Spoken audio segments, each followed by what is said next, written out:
Greetings, my dear boils, ghouls, and other creatures of the night. My name is Crypt, the god of grand literature, and welcome to Learning with Crypt, a series where I talk about my favorite things, such as history, the supernatural, and my specialty, lore.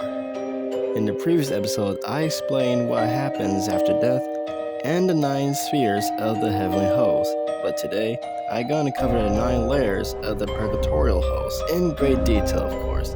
And before I get to that, I'm going to lay out the very origin of it. After Earth was remade by the gods, they established the kingdoms of heaven and hell for the deceased from the previous Earth. The one that stood before the gates divided them into 2 categories, winners and sinners, but none thought of the third category, the neutralists. So the court of the Divine Council ruled in order to construct homes for neutralistic souls.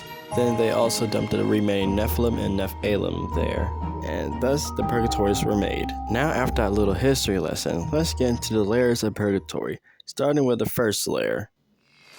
Limbo is the first layer of purgatory, after neutral souls pass adult gates. When a mortal literally done nothing with their time on earth, wasted their potential to be something when they're alive, they'll end up here in this bleak plane of existence.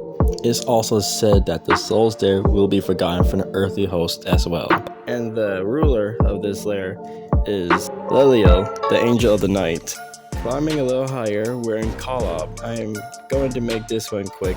It's a place for the ignorant people, and the ruler of that layer is Bardiel, the angel of illumination. Pathos, a layer of purgatory for manipulators, specifically emotional manipulators. The ruler is Kamadava. Ethos, a place where souls go to when they willingly violate ethical codes, especially the ones of supernatural degree before death. The ruler of that layer is Papios.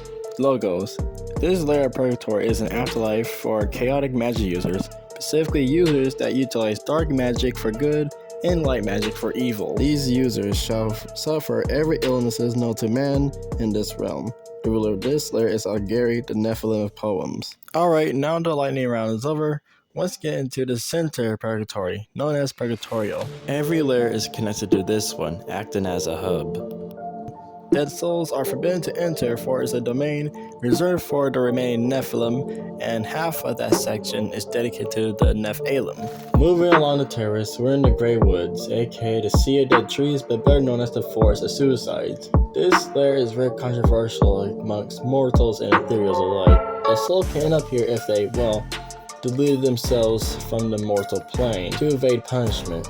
Then they'll be one of the trees in this world. They cannot move, they cannot breathe, and they have no mouth, but they must scream. The leader of this layer of purgatory is the Storm Archon Owl, who act as its warden. Alright folks, for the 8th layer of purgatory, we're in Asphodel. So I said the whole entire thing wrong in my other episode on a similar topic about this. But it's an afterlife where neutral amongst neutrals don't want to go. Similar to the first layer, it's constantly dark but rainy and very foggy. Souls end up here if they've done any of these things in their past life, being narcissistic, selfish, turning a blind eye to crime, neglectful, etc. And the one in charge of Asphodel is Adonais, the Judger. He too acts as a warden of this layer as well. And for the final layer of purgatory today, we have the Labyrinth. So if a human did bad things but redeemed themselves before death, they'll be given one more chance to be fully redeemed, to see if they truly are worthy to be part of the heavenly host. But if they fail, they'll either be doomed to repeat the labyrinth or be sentenced to damnation. And this is where we get our solo matriarch in the purgatorial host, which is Lady Minos, the Queen of Tribulations. This concludes today's episode. Next week, I'll complete the trilogy by going over the 9 rings of the hellish host. And this has been Crypt signing off, and I love you all cosmically.